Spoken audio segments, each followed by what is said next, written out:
Hey guys, Level Cap here. As we near DICE's new release date for Battlefield 5, the online information trickle continues to give us more insight into the game and design decisions that DICE is making. The Dev Talk videos have been pretty decent in general, as it's been nice to hear the rationale behind decisions being made with the game. Today, however, DICE has posted a blog on the attrition system to better clarify its purpose and even give some tips. Unfortunately, the post does anything but give me confidence in the new attrition system, as it's loaded to the brim with weak conclusions about how limited ammo and health will improve team play, strategy, and depth.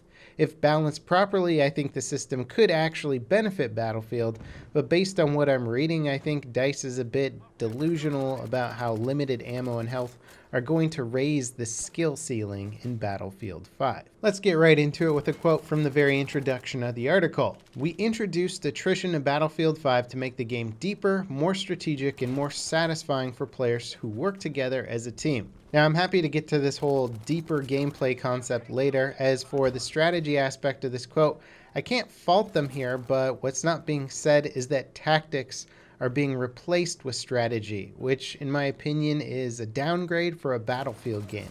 Considering the strategy of a 32-player team is pretty much always out of your hands, I'd much rather have combat tactics emphasized in order to control my own situation. But if I'm now faced with the question of how do I get ammo instead of thinking about how do I defeat my next threat, that's now a shift of tactics to strategy.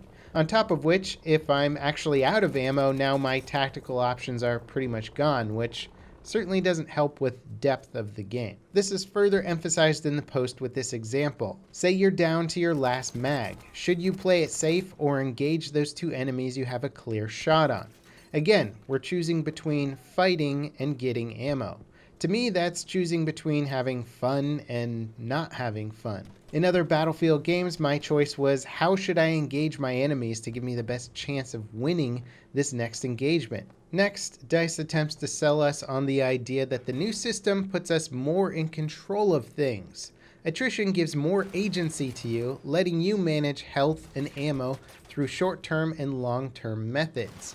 Really, it should say that it gives more control to my teammates. Are they going to heal or resupply me when I'm out of ammo? If my realistic combat options are to only fight around support and medic classes, does that really give me more agency, or does it make me more dependent? Agency is defined as the capacity of individuals to act independently, and this whole system is literally designed to do the opposite. I have less freedom, I have less options with how I play the game. Attempting to further illustrate the depth of attrition, the post says you can still generate up to max health, but you need an item and to press a button to do it. So we're basically switching from a passive regen system to one where I choose when and if I want to heal up with the one and only medkit that I'm carrying. The sad thing here is that this isn't really a choice. If I'm injured, even in the slightest, I'm going to use that medkit. It makes sense from a strategical, tactical mindset. This isn't PUBG where I'm trying to extend my supplies to last me a 30-minute long game. I'm trying to survive the next engagement. So yes, I'm going to self-heal every single time it's an option, even if I'm only down 10 points of health. Now I have to do it manually and watch an animation trigger that may or may not get me killed because I can't ADS while it's active. In this case, I just can't help but feel that the depth and agency are just an illusion of busy work. Unfortunately, I feel like DICE really is misinterpreting their attrition system as a new form of depth in the game, giving you many complex decisions.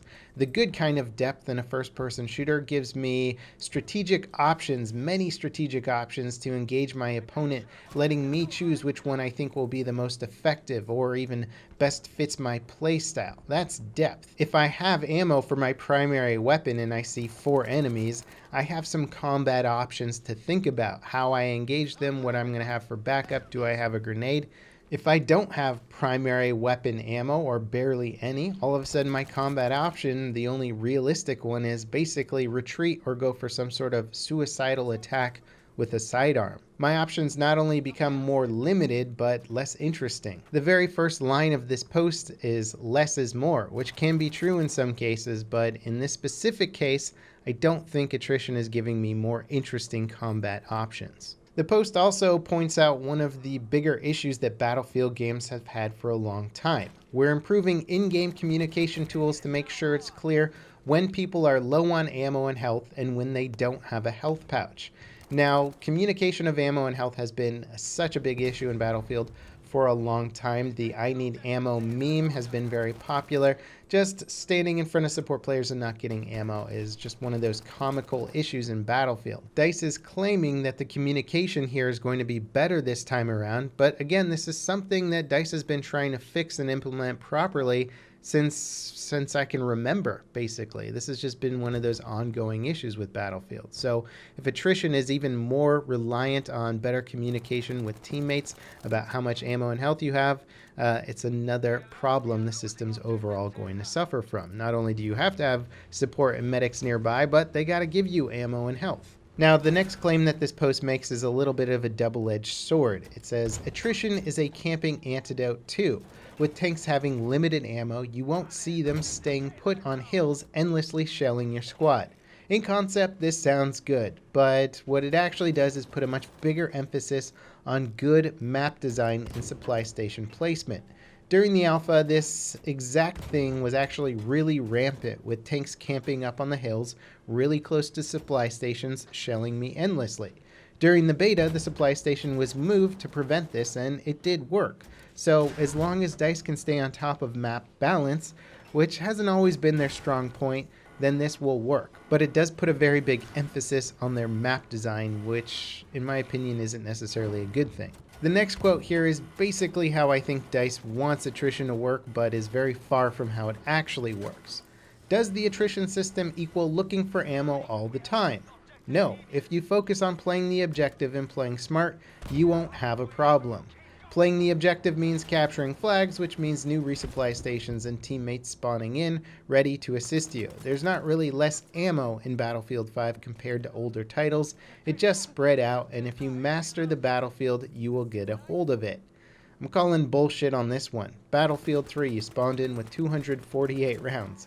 Battlefield 4, you spawned in with 155 rounds, but you did have a field upgrade that could get you back up to 248. Battlefield 1 dropped it down to around 128 rounds and coupled it with a slower TTK, so those rounds were less effective.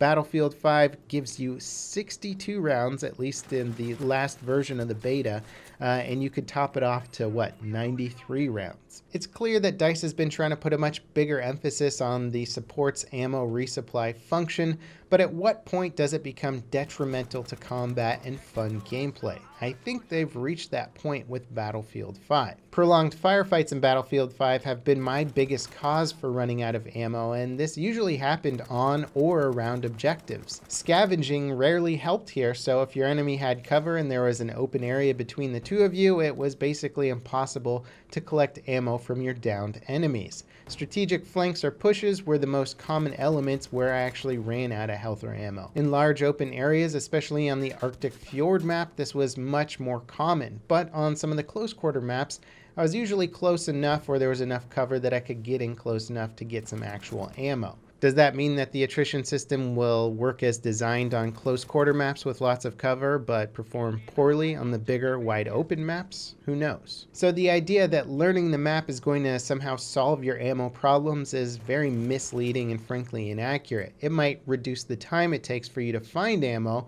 but it's not going to prevent you from running dry mid-firefight. Now, if you think I've been irked enough from this post on Attrition, the next quote really gets me. In fact, if you're new to Battlefield, you might not even notice the Attrition system. Chances are you'll die before you run out of ammo.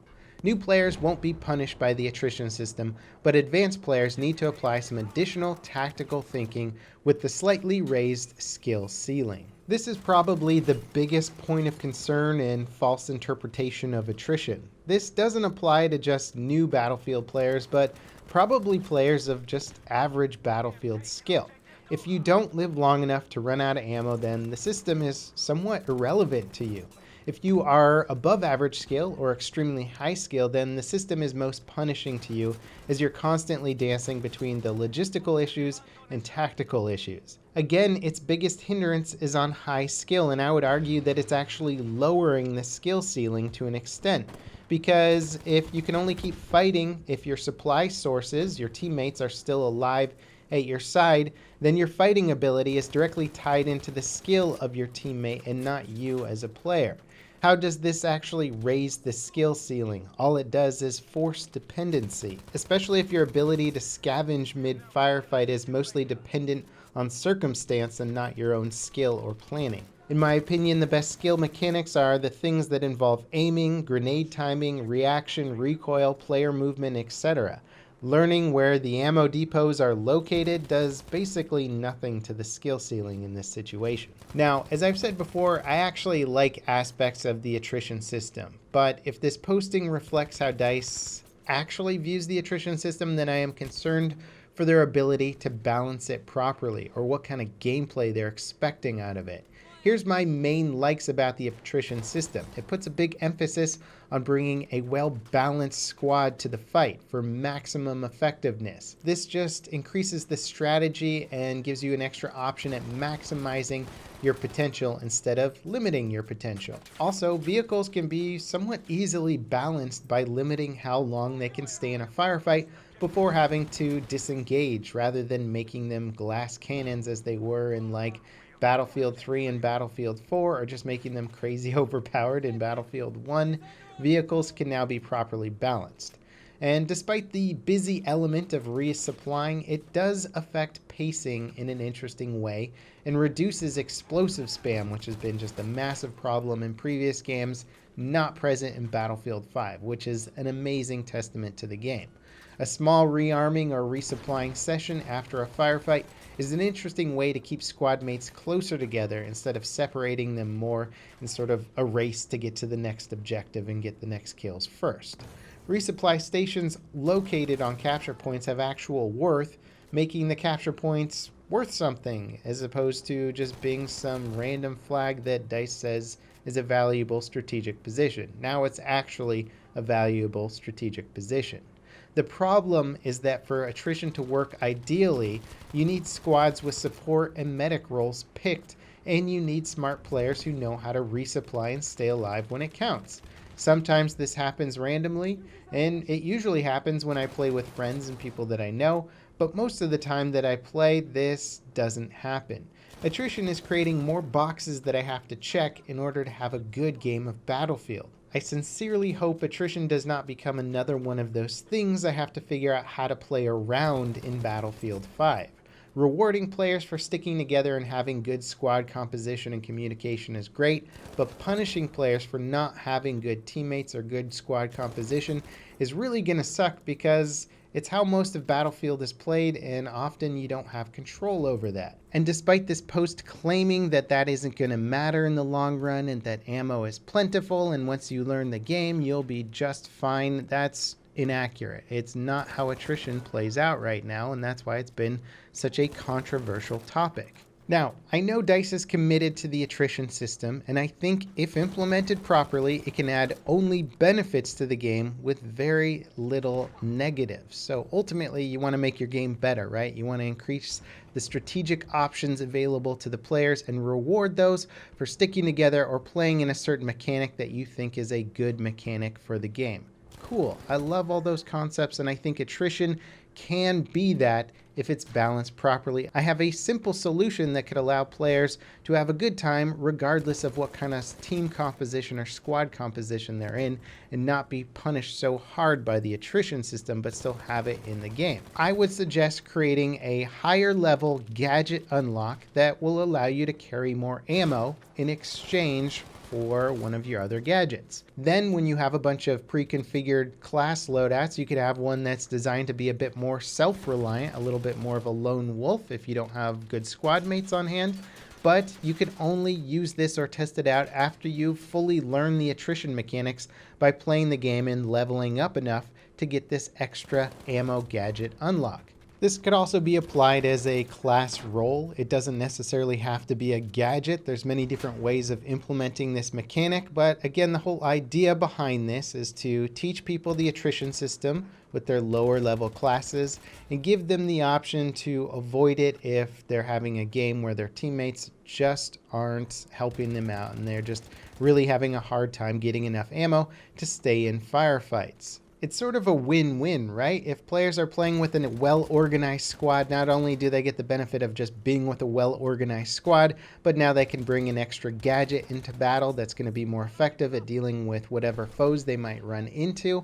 And if you don't have a well-organized squad, well, you're not going to be punished too hard for it because you can take your other class loadout into combat that's going to be a little bit more self-sufficient.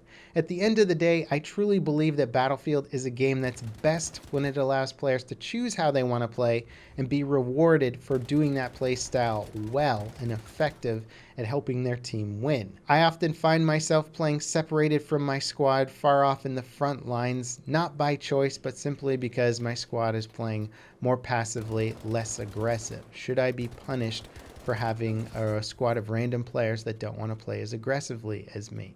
I don't think so. That's my personal opinion.